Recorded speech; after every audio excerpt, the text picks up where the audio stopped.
Hello to all you yids out there. This is the Heart Now Here Spurs Fans Podcast live with all you yids out there and around the world. We are here commenting on Tuesday night, 2 days after a tough North London derby defeat and 24 hours before the cup runs begin for the 2024-2025 season. We are live across Facebook. We're live on YouTube. We are live on Instagram. So wherever you're seeing us, please get in touch. Give us your thoughts. Give us your comments. We'd love to give you a shout out and talk and give our thoughts based on your thoughts as we go along. It's myself, Lee Tarrier, TJ Smith and Kevin Dennis. How you doing, boys? You all right? Yeah. Not too bad, mate. Not too bad. Yeah, get in there. You know, it's we're going to go through it all, and there's been a lot. It feels like a long time since Sunday. But were you both there? Was, mate. Yeah, mate. Yeah, annoyingly, yeah. How was it? Well, you know, it's me and Kev were talking before the game. It was a bit subdued. I think because it's so early in the season, it didn't feel like your usual proper North London derby. And, you know, even outside the ground, you normally get a little bit of like antagonising and you get people trying to like chuck it and all that. And it just weren't really there. And Really? Yeah, it was a strange one. I don't know, maybe other people might have had it differently. But yeah, I mean, listen, it was a bit of an atmosphere. We went to the Bill Nick beforehand. There was a bit of an atmosphere there and everyone was kind of getting psyched up for the game. You know, everyone believed we could actually get a result, right? Like, you know, obviously they've got a few injuries and you feel like the Ange ball's going to click at some point. You've got Solanke back. You think there's your goal scorer that we've been missing. And yeah, just kind of, I mean, we'll go into the details, but yeah, it never really got going for me. Like, we played well, but we never really looked like we was going to score. But no, listen, all in all, it was a good day. Like, we still had a good day on the booze, like, but yeah, the football side of it was a bit of a letdown, really. Yeah, it was tough. And Kev, before I go to you, I've got to say hello to a lot of people. Little Cody, your boy, he's watching. Hello, Cody. I know that you're there. He should be in bed. We've got Shane 2388, Scott Charles, Sean Flynn, Morris 91, Paul, Bill Nicholson Pub. Big love to you guys. Big love to you. Brett Dudley, hello, mate. Shane 2388 on the Instagram says all these Ange out comments are madness. Yes, it wasn't a great result, but so much to play for. Solanke will come good. Come on, you Spurs. Kev, I mean, you know, you were relishing it. Friday night we was on here. You was looking forward to it. How did your day play out? How did the game play out for you? Yeah, like we said last week, on Friday, should I say? It was it's always the before bit that you enjoy the most with Spurs. We was hoping it to be a bit different this time around, where we'd have a good meet up and a good drink in the Bill Nick, see everyone, and then we'll go into the game, have a great game, and then have a meet up after, and everyone's happy. But with Spurs, you don't really normally get all that together. There's always something that goes wrong, and yeah, unfortunately, it was a result that went wrong. But T said the rest of the day was pretty good. To be fair, even after the game, we went in the pub and had a drink, and I think it's because there's been an international break, and you ain't seen many people. It was a bit of a catch-up more than anything. So, yeah, listen, we got in the pub after. We had a bit of a fucking moan up about certain things, as you would, straight after a game, as emotions running high. But, yeah, after we shook that off, we all had a good beer, really. But, yeah, same old shit, really, with Spurs. Home to Arsenal at the moment. It's, you know, we said last week, well, I said last week that, you know, they're the two best teams in the league, them and City, and we'd have to be our best to beat them. And we wasn't our best, and that's probably why we didn't beat them. That's the thing, mate. That was the worry about it, wasn't it? We had to be at our best. This is a team that defensively have let in 3 goals in 11 away performances. That says something about them. And I felt that we started really strong. I felt that we started on the front foot. But gradually, as the game went on, TJ, they sort of had us under control, didn't they? They kind of gauged that we were going out wide and didn't have a consistent ball to get in the box. And they were able to just really restrict us and close us down really quickly. Do you know what? If you actually look at like the statistics on paper, you'd say Spurs were a better team throughout the game. And to be fair, we probably were, but with no venom. Like, there was no point in that game where I saw us and thought we were going to score. We had all the possession. We could have all that possession. We could have had 100% possession and we wouldn't have scored in that game. Because we just never looked like we was going to break them down. They set up defensively. Like, listen, like you said, they're solid, right? They know exactly how to defend at the back, and they set up to, in my opinion, to counter us. They didn't come at us in that game at all, like, which is what they normally do in most games. So they allowed us to play onto them. We had the high line, and do you know what? Like, for most of the game, we kind of, like, whether they controlled it or we did, but it was everything was kind of nullified. No one really had any clear cut chances. No one really looked like they were going to score. And I thought we had the majority of the ball, but again, we didn't look like we was going to score. And then even from their set pieces, which they're great at and traditionally we're shit at, we did all right with those to begin with. But it's just the same old thing with Spurs. We don't take our chances, or in this case, didn't even really create any. And then we get done at set pieces again. Like, it's all right playing. Like, listen, Ange, like, I love the way Ange plays, and I'm fully behind him. But if you're not scoring, you're always open to that, to get conceding from set pieces or conceding on the counter. And the fact that we weren't even really creating any chances in that game, I don't know. I watched it the whole time, and even at half time, I was like, I just can't remember us having a shot on target. We never looked worried, but I just don't remember us even having a shot on target. And yeah, it was just one of them for me. Like, I just kind of thought, yeah, we played well, but I never thought we was going to win that game at any point. It's mad though, isn't it? Because now we did have the most possession. That's 4 games out of 4. We did have most of the ball. We had 15 shots to their 7, albeit not all on target, and quite a lack of them on target. But we are having the ball. We've said it throughout this season, Kevin. We've done it, especially after that Leicester game, and especially after the Newcastle game. We talked about the fact that we're not converting these chances. What happened in this game? When you were watching it from a spectator in the ground, what did it look like? How was we sitting up? Could we get in behind them? Were we trying to get in behind them? What did it seem like being in the ground rather than watching it on telly? Yeah, basically for me, it was a game where we, like you said, you had the possession. You didn't really have much bite when it comes to getting in front of goal or anywhere near the goal. And you come across a team that were tactically set up to put a block in, like Tej said, and counter-attack us. And that's what they did. Or nick a goal on a set piece, and that's what they did. I don't think I've ever seen Arsenal come to Spurs and set up like the way they did. Listen, I'm not knocking it, because I think it was brilliant what they did in terms of sitting back and trying to hit us on the counter or nicking a goal on a set piece, which they did. But I've never seen an Arsenal team come back and look so tactically astute of how to play us at White Lane especially. And, you know, every time we broke with the ball, they stuck fucking every single player in their own half. And we've said it before, if you're an opposition manager and you're about to play Tottenham, there's one way you can stuff Tottenham out, and that's by putting a block in. Because we don't have the creativity at the moment in that starting lineup or the players that he picks to score goals. And it's a reoccurring theme now from Leicester to Newcastle, now to Arsenal, where you're not creating enough chances. Or bar Newcastle, we did create the chances, but we're not taking them. But this one, we didn't create the chances.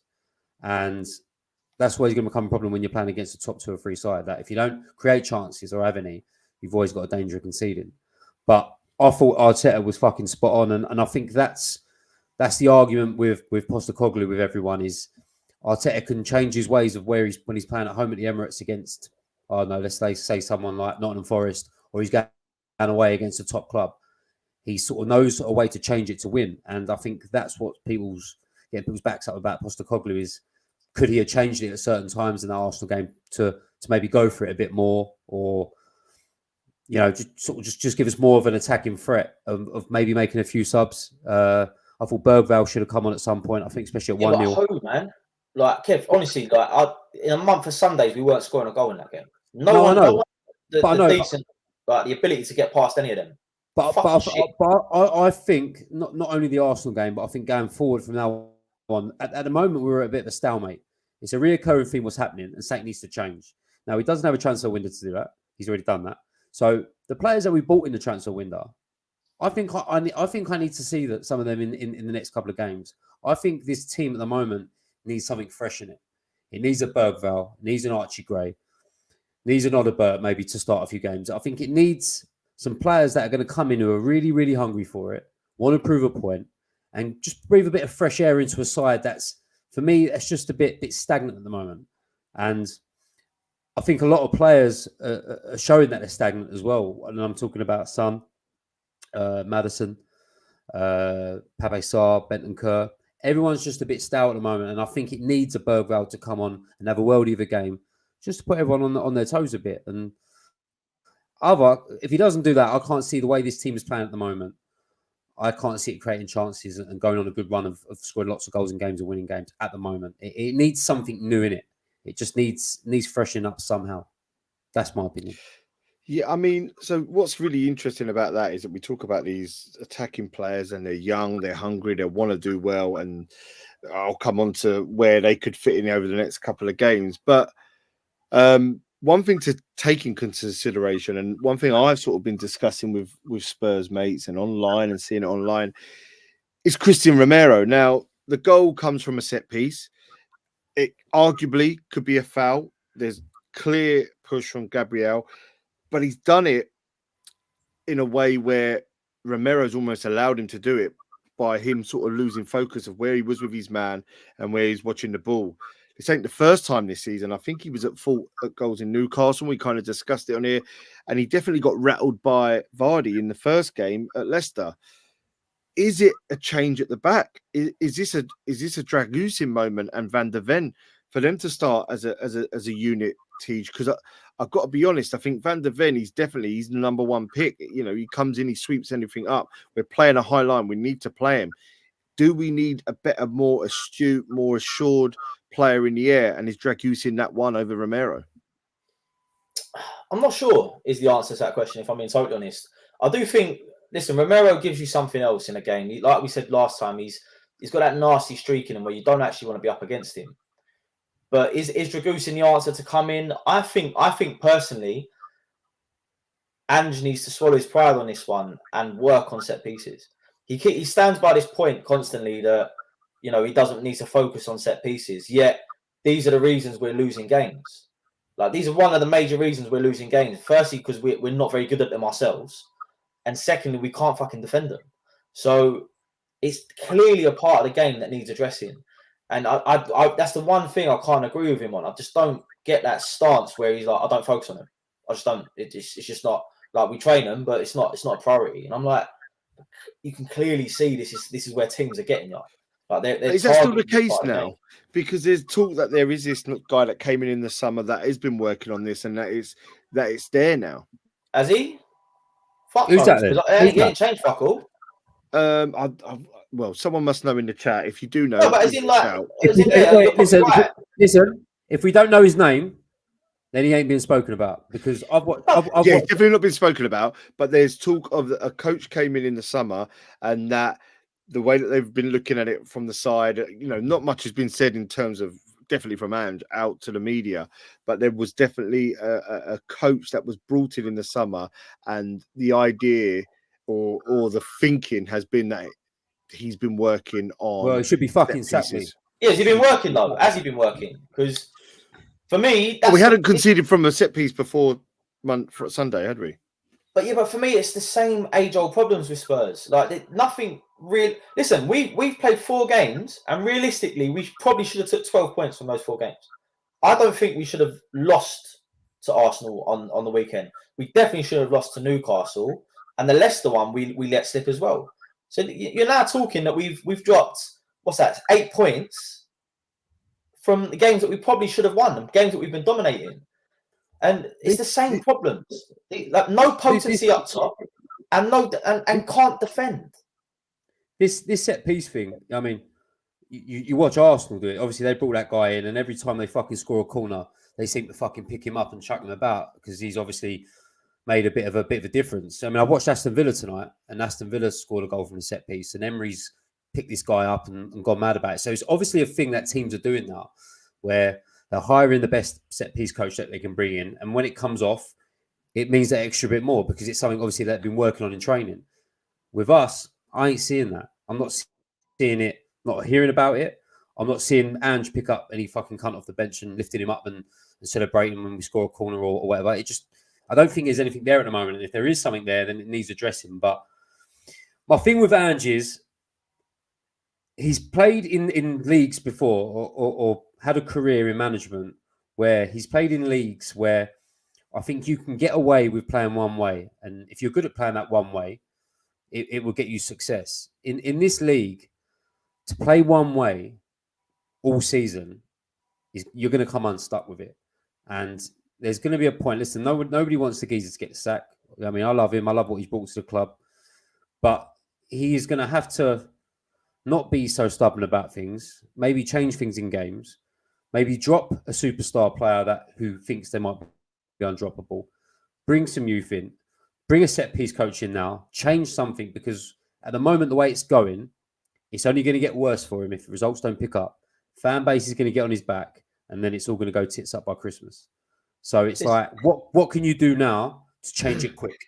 Because you've got big games coming up, cup games, Premier League games against Brentford, which is going to be difficult. You've also got Man United, Brighton. You lose all these games. They're asking for your head, the fan base, and it's like, if we could see a change in him doing things, bringing youth in, bringing a Mikey Moore in, bringing a Bergvall in certain moments of games, getting the fans off their arse, off their seats again, it might not be so bad. But if you're leaving it the way it's going to be and going, no, trust me, this is how it's going to work, and I'll always win a trophy in my second season, just watch, and he doesn't pick up the results, he's going to end up in big fucking trouble. And I don't want to go for another manager merry-go-round. I want this guy to stay. But is he going to have to change his ways to do it? And that's the argument. I'll say one thing on this, just because I don't want to sound like the apocalypse is coming at Spurs. Like we're 4 games into the season, and we are playing well, but we need to tweak a few things. And I think the problem I'm having is that Ange doesn't really seem to be grasping that, and that's the bit I'm struggling with a little bit. Is that I love his philosophy and the way we play. It's great to watch us knock it about on the pitch and the way we control games and possession. But there needs to be end product, and there needs to be some consistency at the back. All these things are little tweaks or little things that they just need to focus on. Listen, I'm not a Premier League football manager. You tell me to fuck off. Do you know what I mean? It is what it is. But we can all see that the problems we're having in games are the same things. We're not putting our chances away, and as a result, we're getting punished from leaky defence and from mishaps at the back. Lee, when you're talking about the Romero thing about changing, we all love Romero, right? But if he's at fault for 2 or 3 goals this season so far, I think that warrants a drop for me. Maybe 100%. It would give Drugusin a bit of confidence to come in and hold his place down, but it also put Romero on his toes. So when next time he plays and has a corner, he won't lose his fucking man. And it's the same not just with him. I think Son deserves to watch from the side for a game or two. And it's nothing against him. It's just when players are out of form, wherever you're coaching the Premier League or you're coaching Sunday League, mate, if your players ain't performing and you've got someone that will want to take their chance, you play them. You never know what's going to happen. It's really interesting you say that. We've got loads of people on the Instagram, loads of people in the Facebook, in the YouTube. Tommy123, THC 46, who said it's about time Romero has a few games out. Like you, Shane 2380 says big statement, but like you said, Kev, I feel Sonny's best days are behind him now. I know you didn't say that, but he says it may be that we have to go without him for a bit. Tommy123 says Johnson shouldn't be anywhere near the starting 11, which is interesting. Absolutely shocking and no end product. Romero has been shocking recently. Cooney251 says Nick Montgomery is the coach, and that is right. He used to be the manager of Hibs.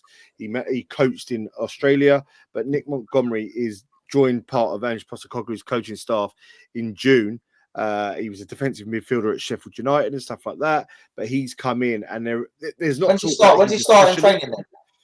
Oh well, he's already started. But I don't know if he's a specialist in. I don't know if he's a specialist in actual set pieces, but there has been the viewpoint that he has come in to shore it up. But there's a lot of talk here, obviously, and it is quite sad because we went into it Friday night. We was on here. We were gassed up. We were so excited. Brett Dudley says Vicario needs to control his 6-yard box better too. He looks nervous at every corner, and the team knows it too. And that can't be easy. But Bill Nicholson pub, our good friends there, they agree with Brett on that. I think for us, the hard thing is, as I said, we're so gassed, we were so excited about it. We go in there, we didn't play badly, but we didn't have enough. We didn't have enough cutting edge. Now, I don't accept it because you don't want to accept it. You never want to accept it against Arsenal. It's probably the wrong thing to say. But the thing I was trying to say is that they are a good side. It's not, we haven't played a team that have come into it with bad form that are, you know, I know they drew with Brighton, but there were circumstances around that. But they are a good side. They've conceded 3 goals in 11 away games. They haven't lost any of those 11 away games. 1-10, drawn 1. So we come in against a team that are the creme de la creme. If anything, if anyone's going to stop City, it's Arsenal. The worrying thing for me is that there are times when it gets into games like that where I feel like players don't really make a mark that I thought they would. James Maddison is another one. He's sort of, they're industrious.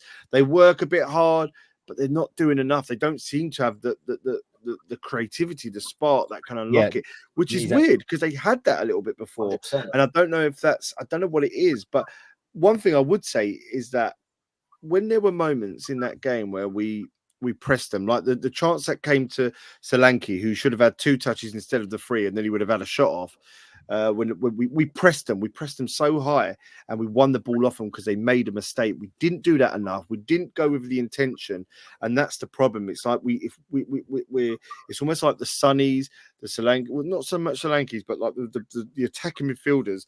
If they attack, if they press with a lot of integrity and aggression, and they do it quick, they worry that they leave that space behind open. And we need to feel like we are one unit pushing up if we're going to do that. Because when we did it, we got something from it, albeit we didn't take the chance. Solanke didn't take the chance. Lee, there comes a time in the game, though, when you can see that ain't happening. And when that ain't happening for me is when you've got to look at your bench. And, you know, you've got young, hungry kids on there that are going to run their asses off when they come on. And I thought, you know, that was an option for him. I mean, I'm telling you now, I mean, I was so fucking disappointed with Son the other day. And especially in the latter part of the game when we're 1-0 down, you know, I'm watching this geezer go and collect it fucking deep in midfield, collect it, play past 10 yards, and doesn't even join the fucking attack. And I'm like, that's criminal. For what it is for me is that there's players on that pitch at the moment that have been brought in or they're at the club for certain reasons of how they play and how Ange wants to play and what their best attribute is. We've got players that are playing in this team at the moment that are not, you know, utilising their best attribute. James Maddison isn't creating enough. Sonny isn't taking people on. You know, Romero's losing his man all the time. The midfield's loose. It's just like Porro, I thought, was absolutely dreadful that fucking first half as well. You know, stuff like that. It's just like some of these players at the moment are not playing to their full potential. And, you know, you can't drop them all. I understand that. But some changes need to be made and some stances need to be put out there that if you're not good enough and you don't want to perform in a derby for me, then you're going to watch from the bench for the next few games and give someone else a chance. Because as it stands at the moment, if the same team keeps playing, I don't see us picking up much. The interesting point about that then is that our next game is 24 hours away. You guys are going there, Coventry.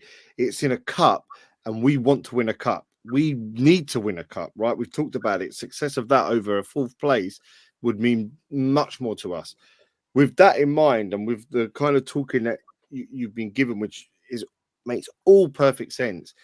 TJ, does Bergvall get in tomorrow? Does Gray get in tomorrow? Does Dragusin come in tomorrow? Does Odegaard start? Do we make those changes? Because last year, when we've done it against Fulham, albeit with not the same players, but with players that have been on the bench, Jed Spence, let's just say, like, are you comfortable with that? But based on us kind of wanting it, I'm never comfortable with wholesale changes. When you start flipping a whole team and making like 9 or 8 changes, there's gonna be issues. Like you can't do that. That shouldn't happen. 9 or 8 changes shouldn't happen. But making 3 or 4, I think should happen. Yes, you're gonna rotate. It's the League Cup. And no disrespect to Coventry. I mean, there's a bloke we're meeting tomorrow. He's an old friend of mine. He's a Coventry fan. But you can't sit there and think that we can't get past Coventry playing those players. And like you say, this is a stage for them to sit and perform and come out and say, listen, I should be starting in the Prem. And if they perform well, then they get that chance. And so like, yes, there should be rotation, but don't do what you did at Fulham last year and change 10 of them and leave just a keeper on or something like that. It's just criminal because it's just never going to work. But we should get past Coventry with a few, like 3 or 4 changes. And of the ones you've mentioned, Bergvall should definitely get a shout. I think every time that kid played in pre-season, I thought he was electric. I think Gray should come in as well. I think it just provides something different, just something a little bit fresher. And these are people that are hungry as well. They're new to the club. They want to earn their stripes and show what they've got. Why not? This is a perfect opportunity for them. If you're going to sit there and play Son, and you're going to play Maddison, and you're going to play like all these players that you played at the weekend just gone, because you think that's your best 11 and you want to show us that that's what you're going to win, I personally don't think they're currently the best 11, the best players to play in the first 11. Son's underperformed. Yeah. Maddison's meant to be the player that unlocks defenses and hasn't done it this season. And do you know what I mean? It's time for rotation. Personally, I think this is it. Just not wholesome. Well, it's interesting. Thank you for everyone that's on the Instagram, on the Facebook, on the YouTube. Keep your comments coming because they're great. Amy says Ange can't win. The change the team that much and he'll be blamed for not taking it serious. However, we're screaming out for these lot to have a chance. P Master 018 says Gray has to start. Tommy 123 Lee says we can't be making changes too drastically. We ain't in the best of form. We need first team players playing tomorrow and hopefully give a big performance and get the kickstart they need. Kuni says, look, you ain't proper Spurs if you're not worried about tomorrow. Perfect opportunity for Solanke to get off the mark, which I agree. Amy says rotation is needed. Drago at the back, and I believe it will do Maddison good to fight for his place. Kev, who do you want to see tomorrow? Because we need to win this game. Yeah, Bergvall for me is 100% needs to start. Even the little glimpses I see him at pre-season, and obviously the little cameos he's had coming on. I think he's someone that will sort of light up the crowd when it's getting a bit stale in there. I just think he'll get on the ball, and he looks like a proper Tottenham player. A Paul Gascoigne type, a Dembele type who likes to get on the ball and take people on through the middle. I'd like to see Radu have a game. I'd like to see Bergvall. I mean, I'm not interested in completely changing the team. I think that'd be crazy to do. But you've bought Archie Gray for 40 odd million. You bought Bergvall for 15, 20, Odobert for 25. I mean, it's quite a big money for us. They're quite statement signings. You think that these players are going to be a part of the future at Spurs. So why they're raw, give them a go. See what happens. But yeah, I'm not into changing the whole fucking team. I think that'd be mad. But I think certain players should knock on the door for a start and see what happens. But what I'm worried about is if Bergvall does play and has a worldie, do I think he'd be in the team against Brentford? Probably not. And I think that's what's the worrying thing. If someone plays well, will he have the confidence to play them again against Brentford on Saturday? I'm not sure. But it gets him knocking on the door, Kev. It gets him knocking on the door. Yeah, I know. Yeah, it's good. I think it's good. It's good for them lazy cunts that are currently in the starting lineup who ain't sort of putting their finger out, Yeah, EHN9 says full strength tomorrow, in his opinion. Brett says Odobert has to start. He's the only winger we have that wants to take on a defender. I agree. I think Johnson much prefers to run onto it. Let's not forget Johnson was the third most assists last season. I still think he's good. I know he's taken off his social media. Yeah, it wasn't an easy game, but the thing is, the game, his strength is not to run at defenders, and I think that if he was bought with that intention, our scouting system has failed because he's a guy that runs onto something. He's a guy that burns somebody over 10 yards with the ball in front of them, like we saw against Newcastle. He's gonna, or if he can push it in front of the left back and he can run on and beat him in the race, and see where we get on. Third in the assist charts last season, especially for a player that was in and out of a squad, out of a first 11, is not bad. So I think it's tough. Lee, can I go back to one of them comments just before we forget it? ENH9, he said that we should play the first 11. Is the first 11 the team that played against Arsenal? This is the beauty of doing this live, right? You can reply to us in the comments. So is it the first 11 that played against Arsenal? Is that who he sees as our full strength? Yeah. We'll let him start talk and come back to it. Yeah, I will have a look at that. But what about Timo Werner? He's sort of come on loan again. Like no one's saying anything. What do you lot think about him? Nah, he's a one-trick pony in the bin. He's fucking dreadful. Nah, he's dreadful, mate. Listen, I was all up for him coming on loan, and I thought it's a shrewd bit of business because obviously we need to thicken the squad up for Europa League. But that cunt don't even get in the team for me tomorrow. He's for what he's supposed to be, when he comes on the pitch against Arsenal, anyone who was there will notice what he did when he come on. He absolutely clueless, negative footballer. One of the quickest players in the league. Can't beat a man. No confidence. Absolutely shot to bits. Can't watch him at Spurs no more. No way. Wow. I think he's been found out. Anyone comes on this now and says that they think Werner deserves a chance, they're fucking mad, mate. He's finished. No, it seems like a lot of people think he's Amy, Cooney, both not feeling great about him. EHN9 has come back. He said he thought we were great on Sunday. He felt if we could finish, we'd be dangerous. So interesting. A lot of people think Johnson is better off the bench. I actually think that as well. We saw that against Newcastle. I guess then we could go around the houses, and we kind of have, and I like that we have, and it's so good that we get everyone's responses now on this live feed. We're across all social media platforms. We're also on our regular podcast. So if you're listening on demand or through Spotify, Amazon, Google Podcasts, however you get it, thank you for getting in touch and thanks for listening. We obviously do this live now, so we're doing it in a bit of a multi-strand, but I've had to buy t-shirts now. Yeah, stop wearing clothes now on TV all the time. TJ's normally sitting here with his fucking tits up. Yeah, and they fucking are tits at the moment as well. But I guess one of the big things that has come, and it sort of started last season, and it's definitely been there this week. I don't think he helps himself at times. Is our manager, and it's Postecoglou. I think we've all said it. You both said it tonight. We're both firmly in his camp. I mean, we can see that with TJ's picture. But there is now starting to be a lot of murmurs at first. That there is a murmurs at times. Is his style being found out? Has he got enough? I think you said it, TJ, earlier on. He's played in leagues before where you're going to get away with it and stuff like that. I don't want to be one of these that starts that whole bandwagon running and things like that, but you've got to address it. Like, there has been this different spin on him and his persona in a very quick amount of time. This time last year, it was like, everyone liked the Aussie that's in the Prem, but they also gave him a lot of respect. I feel like now there's a lot of talk about the fact that Tottenham have this amount of wins, this amount of points after the first 10 games, this lack of goals, the fact that we can't, and he don't defend set pieces, the fact he said he will or always has got a trophy in his second season. Like, do you think do you feel like that outside noise devalues him to our fan base? Do you think it has an effect on how we think about him or our wider fan base, everyone that's on here and wider than that? I think, and they're not everyone watching is not going to like that I'm saying this, but I think we do have a very fickle fan base sometimes with a very short memory, and people are very quick to forget the drab shit that we've had for the past 3 years before and Postecoglou. Yes, listen, I'm a results business person as well. And there's only so much a fan base will take of playing well and not winning games. And we see that with the end of Pochettino's reign, right?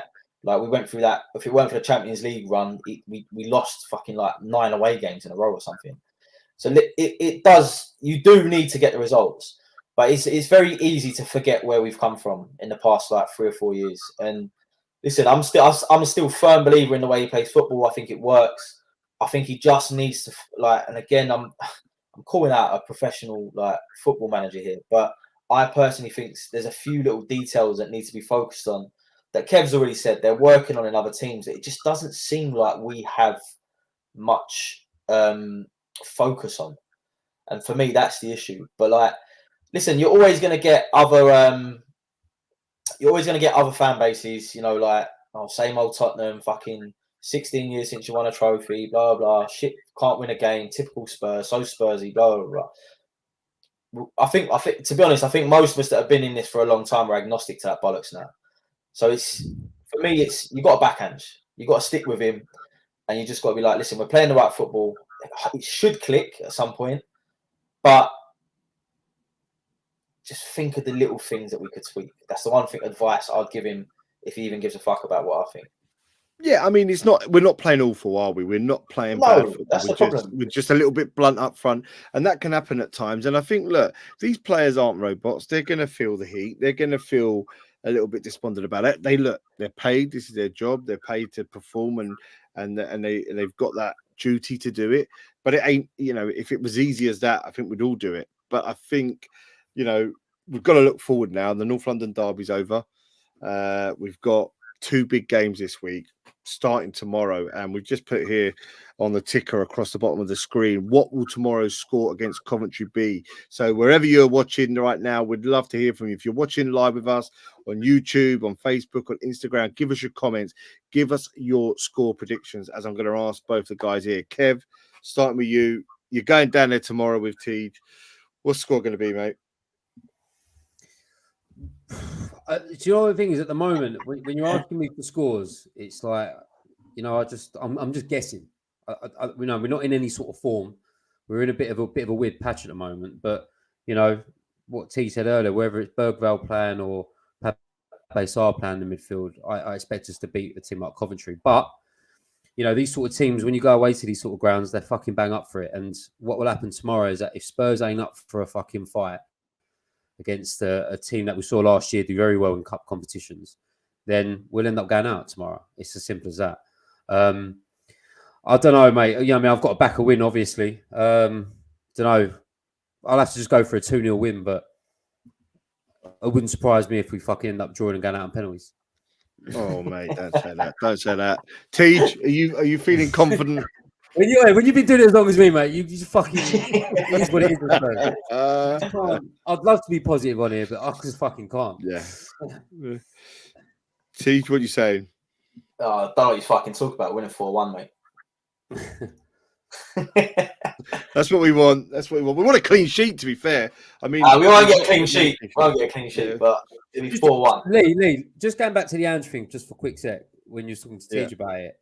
I tell you what ain't helping at the moment is that I find when you said last year that he was, you know, Mr. Go Happy, you make everyone laugh at the pressers. I think the media now have realised that when this geezer loses, he is absolutely fucking livid. You can see it. I mean, I'm not denying that he's a fucking winner. He's won all his career in management. Doesn't know how to lose. But when he loses and they get him in that fucking room for an interview, they say the things to push his fucking buttons.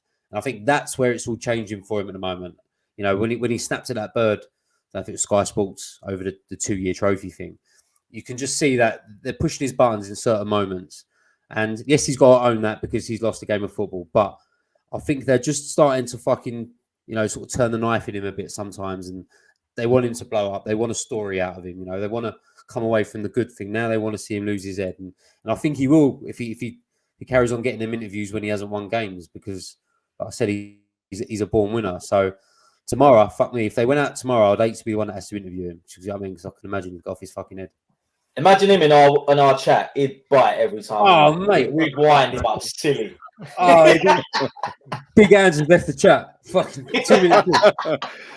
On Instagram, we've got positive results. I think we've got to be positive, right? Tommy says, back in the boys, 3-1 with Big Dom at the double. Brett Dudley says it clicks tomorrow, 4-5-0. Tom O'Leary, 7. Tom O'Leary 7 says, can genuinely see us losing 2-1. We just don't look up to it and can see. He must be going Spurs for them, me.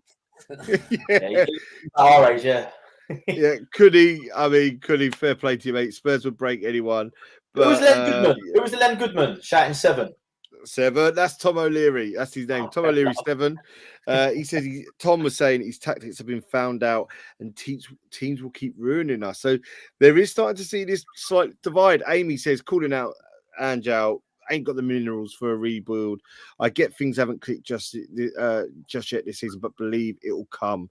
So she does believe it. She don't think it's right to be even. She's been taking Matty Kerr pills. That one. She's been taking. Pills. She thinks the majority of our fan base is stupid, and that can happen. We are getting to that part where there is a bit of a divide between what people are thinking, because as much as all the singing comes out, I know that there is those smattering of blues are coming.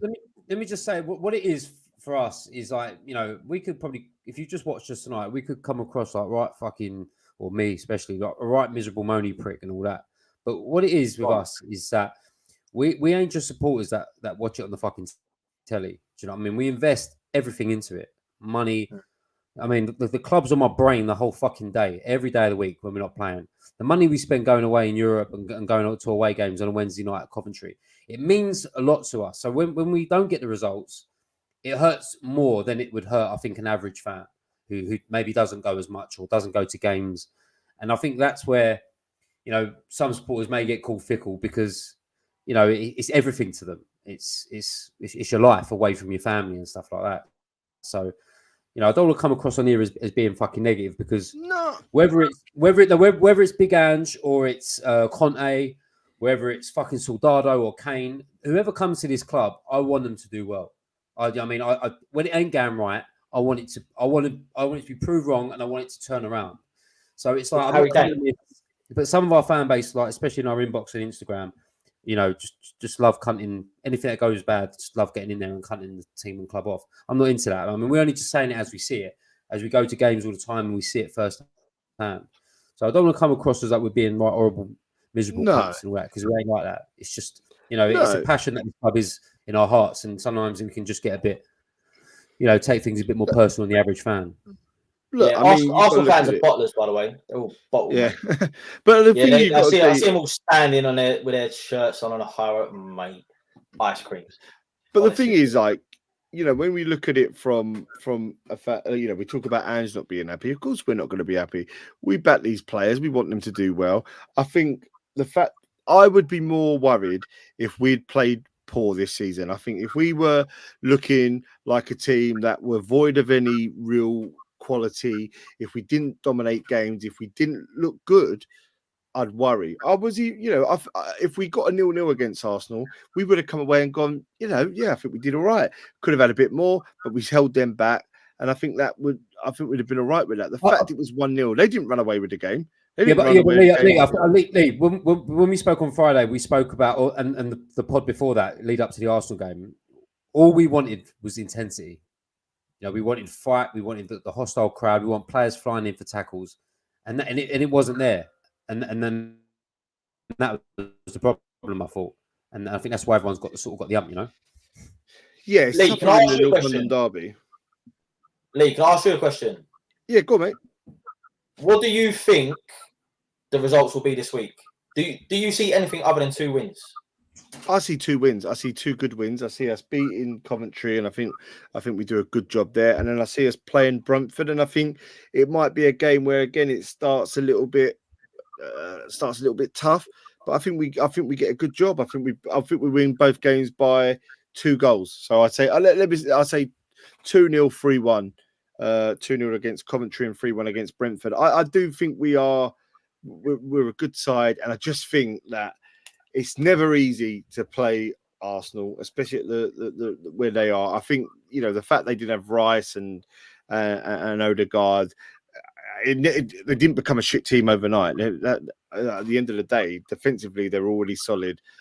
Saka, we already know the danger he's got. Martinelli, no one's going to mug him off. So we knew it was going to be a tough game. It came after a international break, so there was less time with the team to get it going. And it came off a defeat against Newcastle, which felt a little bit like a punch in the face because we were so dominant. These are things that we have to fix. It's not about, oh, woe is us, pity, feel sorry for ourselves. We have to fix these, but they aren't things that I look at where, when you looked at the Conte season when he left, and by the time we got to about October, you just knew it weren't there. I remember we beat Leicester. And we beat him by about 6-2, I think it was. And Son got a hat trick, came off the bench. I think he came off the bench.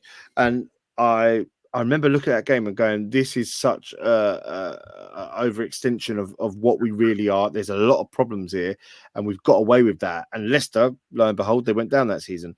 And so Lee, what do you change at the moment to get it back to how it should be? What do you think he needs to do? I think it's not along with what happens. No, he needs to get that geezer who's been brought in to do set pieces to actually turn up. Yes, well, look, I think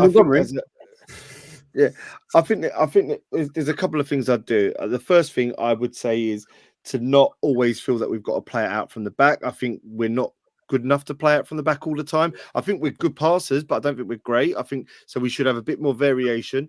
I also believe that he needs to bring in Dragusin for Romero for a while, but outside of that, I'd probably keep a lot of it as it was. Maybe a player here or there, change based on the game.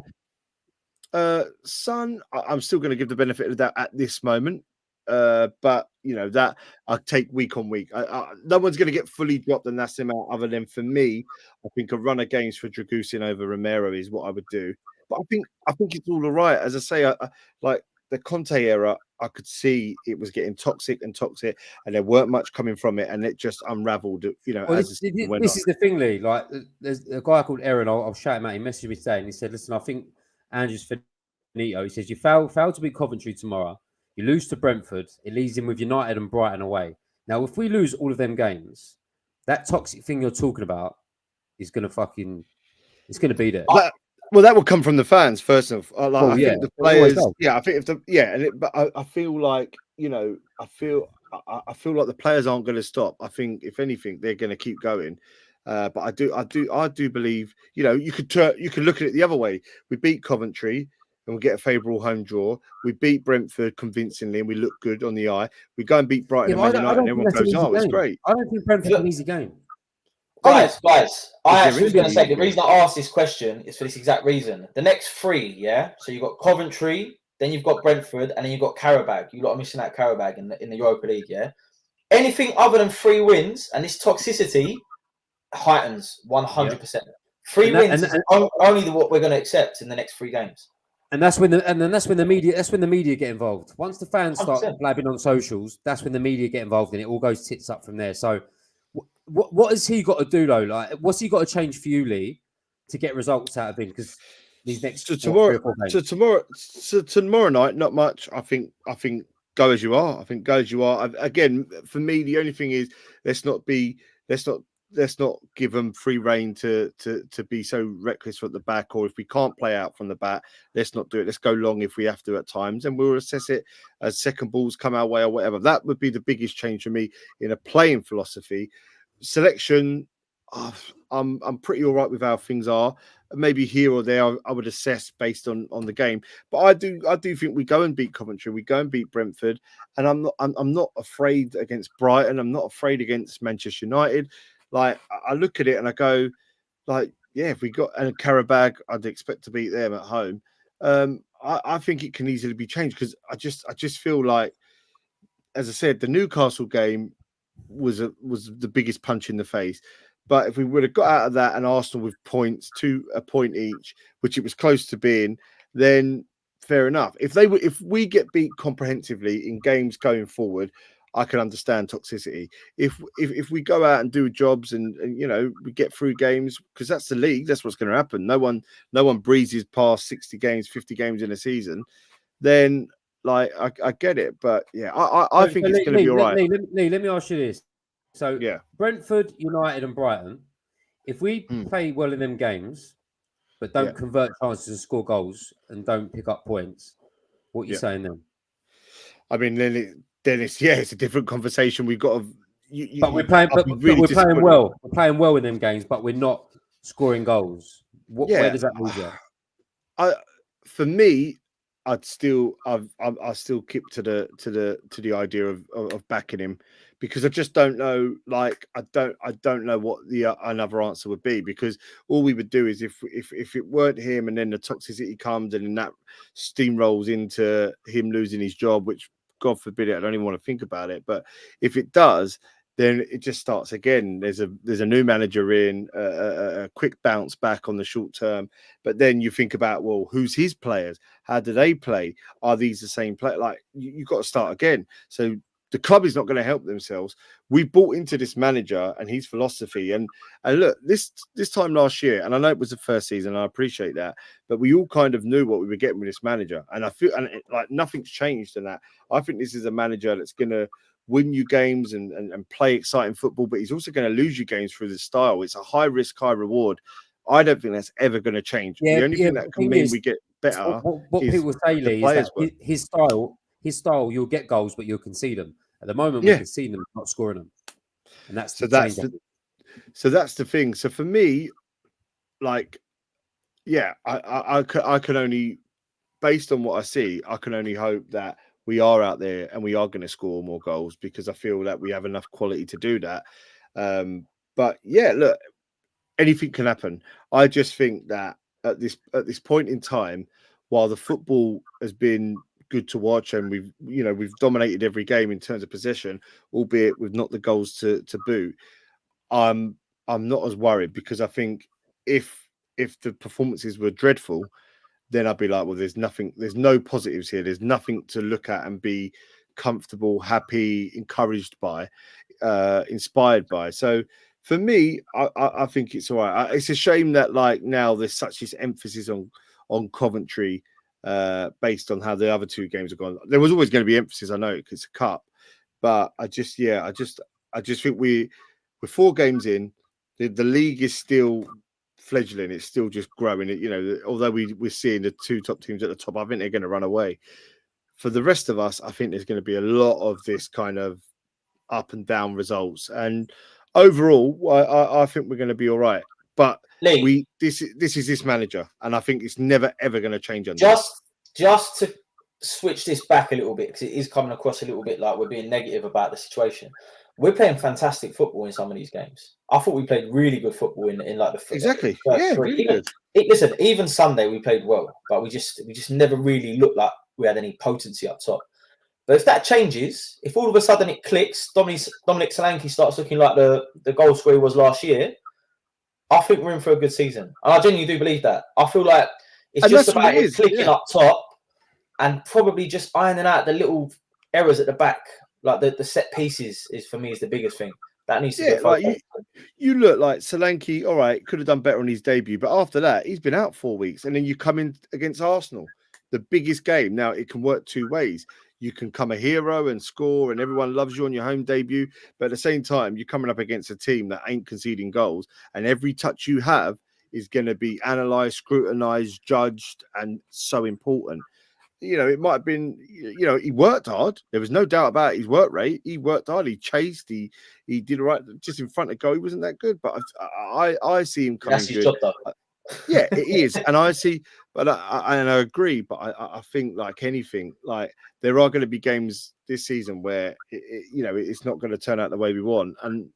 But I'm not worried at all. If I've got to be, I'm not worried at all. There's been times as a Tottenham fan, I've been really worried. For this, I'm not worried at all, because I know the football is there, and the main thing is, and I know I probably sound like Ange, I probably feel like he's paid me, but he said it a lot of times. He wants that football to get right, because if you get the football right and it becomes a consistent thing, it will come. We need, and everybody just needs to sort of let it come, because I know we're in a business, we're in a sport where every result is crucial, and a couple of losses, it's like now, it's like football's like boxing almost. A boxer loses a match, you're almost talking about them retiring. Now teams lose a couple of games, it's about the managers getting us out. We have to stick with this. I think if we stick with it, it's going to be all right, because the players are coming through. There are good talent there, and it'll be fine. Get Bergvall, get Gray, get Lancashire, and get Mikey Moore involved in this squad more. Whether it's in these cup games tomorrow. I'm not saying you've got to start on, but just get them in there. Newcastle had to do it last year. They unearthed some good gems through their youth by having to play them through default. And I think at the moment it just needs a bit of freshening up. And I'm just saying, just get them involved in it more. I need to see these kids, and it'll lift the pace if they see someone.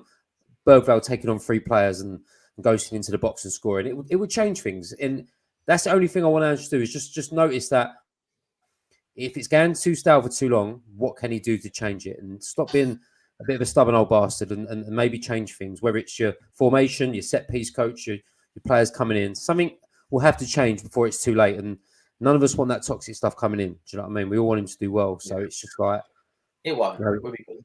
Yeah, we'll be all right here, lads. We will be all right. And I must say, to wrap it up, it's been a great pod, been a great live session. Wherever you've heard or seen us, thank you so much. Thanks for all the comments. There's so many people on the Instagram. Big love to our old producer Arthur, who's been listening and watching on the Facebook. He rates Solanke. He said he agrees we shouldn't have lost. He's an Arsenal fan, ladies and gents, but he's a fair one, to be fair. He thinks we shouldn't have lost, and they were lucky to end up with 11 on the pitch. Is that producer Arthur? Is it? producer Arthur, yeah, he's actually, he's being fair. Nostalgia. And Stuart Thorogood said, "Would you replace Romero for Dragusin?" We said it, Stu. We think we would for a bit, as he's been responsible for at least 3 goals. Dragusin is a better defender and could be a better partner for Mickey van der Ven. I think we are going to see that soon, I should imagine. But lads, you're both going tomorrow, aren't you? Yep. Yeah. Tomorrow, mate. Early work finish, driving up. Yeah, on the beer. Again. Yeah, on the beer. Yeah. Well, enjoy it. And listen, we will be back after the round of weekend fixtures.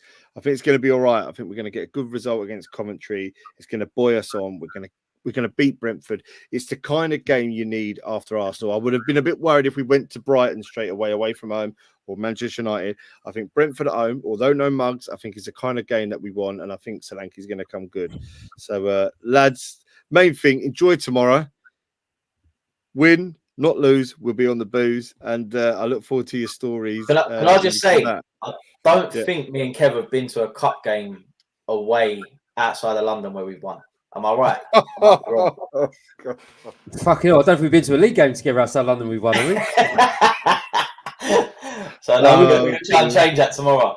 We've been quite lucky. We've like there's about 7 of us going. We've managed to get all 6 together. So it'd be the first time that a lot of us have gone together, like all together like that, to a game as well. So I'm sure there's some characters going. So I'm sure there'll be stories. But yeah. I just thought you go. Joking, by the way, we've seen each other win. We've seen Spurs win a lot away. By the way, I'm joking. Yeah, just before you go, really, I just wanted to say, like yesterday, after the game when we went into the pub, obviously a bit before us in the building, but a lot after the game in the Bricklayers, that there was a lot of love for the podcast, and I don't think I've ever been stopped so much in one pub before of people sort of recognising the podcast and how long they've been listening to it and sort of have their take and opinion on it. And because we do it every week, I don't think we realise, because we do it as we do it, I don't think we realise how much people listen to it and take it in until you speak to them in a pub. And I'm not chatting with a good few of them yesterday in the pub and sort of telling us of what they like about it. But yeah, it's just another thing of realising that we're just 3 geezers that go, as well as Matt, and you can have a bit of an impact on people and the way they support their club and how they listen to you. So yeah, much love to the people I met yesterday, especially to the guy who come up to me. I can't remember your name, so I wouldn't name you anyway. But I went to go for a piss in the Bricklayers, and he went, "Hey mate, you that Kev from the Heart now?" I said, "I am, mate. Yeah." He went, "I listened to it, bruv." I'm like, "Yeah, sweet." I said, "What's your name?" He went, "Huh?" So what's your name? He went, "Don't know, mate." He went, "I'm on Ket." Something got him through the game. Anyone who's on Ket on a Sunday in the Bricklayers after, that's our type of listener, isn't it? I think there's a graph on our Spotify demographic that's just got that 100%. but a lot of people just showing us love, and they're the sort of characters that we like. I don't condone doing Ket on a Sunday, but some great. Yeah, on a Saturday's all right, though, is it, Kev? Do a Saturday 3 p.m. Yeah. Saturday's all right. But I just want to say thanks to the people that come up to us yesterday, and it means a lot. So cheers. Yeah, big love. Yeah, lads, enjoy your trip to Coventry. Safe travels. Enjoy the game. No Ket. Everybody who's watching, no, none of that on a Wednesday night for sure. But anybody that's watching, look, please get in touch. We've loved all the comments on Instagram, on Facebook, on YouTube. People listening on the podcast. If you listen to it in our traditional streaming ways, please tell your friends about Heart Now here. We're just growing now, and as I say, we're looking to do these podcast / live streams each week now, so we'll make a bit of a song and dance about a bit of a countdown each week before we do it. But it's still been testing the water, still a bit of a pilot, but we're really glad that you've been in touch. So look, 2 big games, 2 big wins, and we'll be happy the next time we meet. Kev, TJ, thanks very much for everyone on the live streams. We'll see you next week. Come on, you Spurs. Oh, shut up. No, we